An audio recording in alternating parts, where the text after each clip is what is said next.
Hi friends, welcome back to my channel chef Manga. ఈరోజు నేను మీకు పాలకూర పప్పు చూపిస్తున్నానండి. ఎంత టేస్టీగా ఉంటుందంటే అంత టేస్టీగా ఉంటుంది.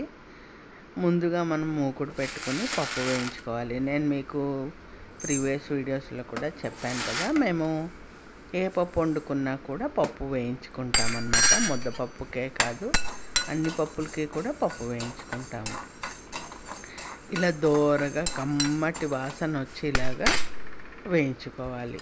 పప్పు వేయించేసుకున్న తర్వాత చూడండి, నేను కుక్కర్లో డైరెక్ట్ పాలకూర పప్పు వండేస్తున్నాను అన్నమాట. పసుపు నూనె వేసేసి ఇక్కడ చిన్న పొరపాటు జరిగిందండి. కందిపప్పు కడగడం మర్చిపోయి డైరెక్ట్ వేసేసాను. సాధారణంగా కడిగి వేస్తాను. ఈరోజు మర్చిపోయానండి, సారీ, ఏమనుకోవద్దు. సరే, పాలకూరని పచ్చిమిర్చిని కూడా తరిగేసి పెట్టుకున్నాను. చూస్తారు కదా, చింతపండు కూడా నానబెట్టేసుకున్నాను. ఇలాగా పప్పును ఉడికించేసుకున్నాను. పాలకూర పప్పుని డైరెక్ట్ కుక్కర్లో వండేసుకున్నాను కదా. చింతపండు పులుసు కూడా పిసికి పోసేసుకుని రుచికి సరిపడా ఉప్పు వేసేసుకుని చక్కగా పోపు వేసేసుకోవాలి. చాలా చాలా బాగుంటుందండి. అంటే మేమైతే ఇలా చేసుకుంటాము. చూసారు కదా, పచ్చి ఇంగువ కొంచెం వేసాను. మేము వెజిటేరియన్స్ కాబట్టి ఇంగువకి ఎక్కువగా ప్రిఫరెన్స్ ఇస్తామండి. రెండు మెంతి గింజలు, జీలకర్ర, ఇంగువ, ఆవాలు, పోపు ఆవాలు కూడా వేసాను. చూసారు కదా. ఆ తర్వాత కారంకి సరిపడా ఎండుమిర్చి. నేను పోపు అన్నిటితో పాటు ఎండుమిర్చి ముందు వేయనండి, మాడిపోతాయని. అందుకని చెప్పి చూసారా, అప్పటికి కూడా మనం ఎంత జాగ్రత్త తీసుకున్నా కూడా కొద్ది గొప్ప మాడతాయి. ఎందుకంటే మిరపకాయలని కోల్డ్ స్టోరేజ్లో ఉంచుతారండి. మీకు ఆ విషయం ఎంతమందికి తెలుసు? ఎందుకంటే మా వారు అందులోనే చేశారు కాబట్టి మాకు తెలుస్తుందన్నమాట. గవర్నమెంట్ జాబ్ చేశారు సీడ్స్ కార్పొరేషన్లో, అందుకని మాకు తెలుస్తుంది ఆ విషయం. మిరపకాయలని కోల్డ్ స్టోరేజ్లో ఉంచుతారు కాబట్టి పాడవకుండా ఉండడం కోసం అని చెప్పి ఎంత మనం జాగ్రత్త తీసుకున్నా కూడా మిరపకాయలు పోపులో వేయగానే మాడిపోతాయండి. చాలా జాగ్రత్తగా చూసుకోవాలి. ఆ తర్వాత ఇంకా నేను ఏం చేశానంటే, కుక్కర్లో మళ్ళీ అన్నం వండుకోవాలని చెప్పి అందులోంచి తీసేసి మూకుట్లోకి మార్చేసుకుని పప్పు ఉడికించుకుంటున్నాను అన్నమాట. పోపు పెట్టిన తర్వాత చాలామంది స్టవ్ ఆపేస్తారండి, కానీ అలా ఆపేస్తే అస్సలు బాగోదండి. పోపు పెట్టిన తర్వాత మాత్రము చాలాసేపు, ఒక 10 నిమిషాలైనా ఉడికించాలి. సాంబార్ మాదిరిగానే. కొత్తిమీర కూడా వేసాను, చూశారు కదా. సూపర్ టేస్టీగా ఉంటుందండి.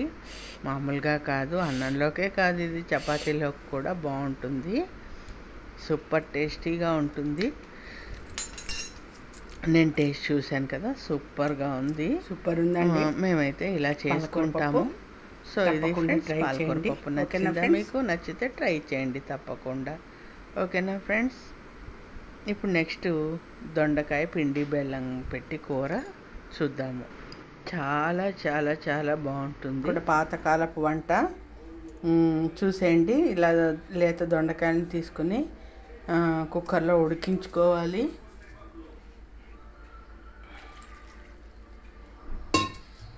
ఒక 2 విజిల్స్ వచ్చేలాగా ఉడికించుకోవాలి.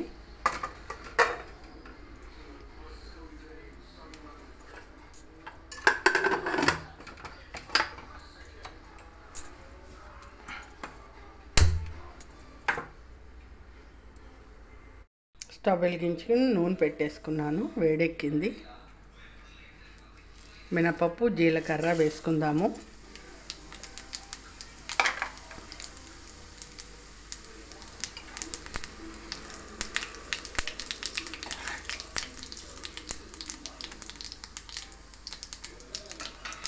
కూరకి సరిపడా, కారంకి సరిపడా ఎండుమిర్చి. ఇంకా ఇందులో వేరే కారం ఏం వేయమండి.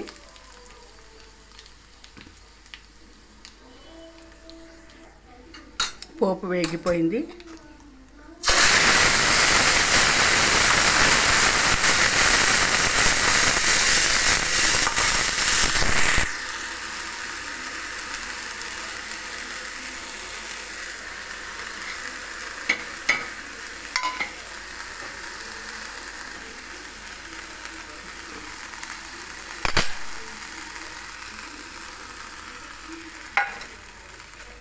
కొంచెం పలచగా అయిందండి, ఎగిరిపోతుంది.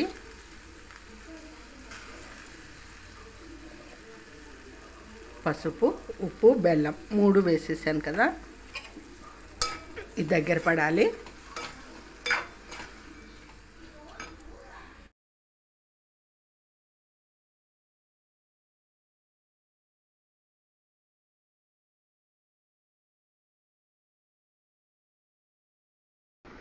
ఈ ప్లేస్లో మీరు వేయించిన నువ్వుల పొడి కూడా వేసుకోవచ్చు. ఇంకోసారి అది చూపిస్తాను నేను మీకు. ఓకేనా ఫ్రెండ్స్? మా నాయనమ్మ, అమ్మమ్మ వాళ్ళు ఇలా చేసేవారండి. మేము నువ్వుల పొడి వేసుకుంటాము. 2 ఇష్టమే మాకు. వేడి వేడి అన్నంలో నెయ్యి వేసుకొని ఈ కూర నలుచుకొని తింటే ఉంటుంది. చాలా చాలా టేస్టీగా ట్రై చేయండి. అయిపోయిందండి, ఒక్క క్షణం మూత పెట్టి ఉంచుదాం.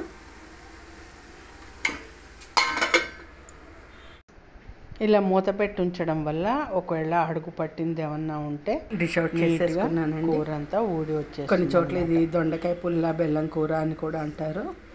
బెల్లము, పులుపు, చింతపండు అది వేస్తాం కాబట్టి పుల్ల బెల్లం కూర అంటారు. నచ్చిందా? నచ్చినట్టయితే లైక్ చేయండి, షేర్ చేయండి, సబ్స్క్రైబ్ చేయండి. చెప్పాను కదండి, పూర్వకాలం పెద్దవాళ్ళు చేసేవారు ఈ కూర. ఆరోగ్యానికి కూడా మంచిది. నేను ఎప్పుడు కూడా నీళ్లు పారపోయాను, మీరు చూశారు కదా. కూర ముక్కలు నీళ్ళతో సహా పోపులో వేసేసాను నేను.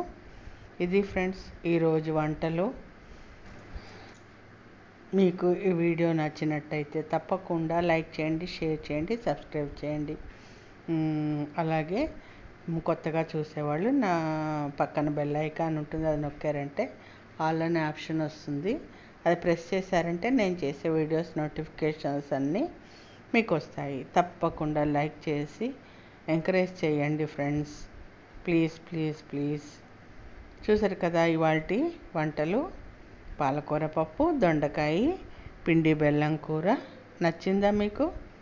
నచ్చితే మాత్రం తప్పకుండా ట్రై చేయండి. చాలా చాలా చాలా చాలా బాగుంటుంది. ఒకవేళ శనగపిండి ఇష్టం లేని వాళ్ళు, పొట్టలో ఇబ్బంది పెడుతుంది అనిపించిన వాళ్ళు ఆ ప్లేస్లో నువ్వుల పొడి వేసుకోండి, అంతే రుచిగా ఉంటుంది. నేను ఈసారి తప్పకుండా నువ్వుల పొడి వేసిన కూర కూడా చేసి చూపిస్తాను. ఓకేనా ఫ్రెండ్స్? తప్పకుండా లైక్ చేయడం మాత్రం మర్చిపోకండి. Thank you.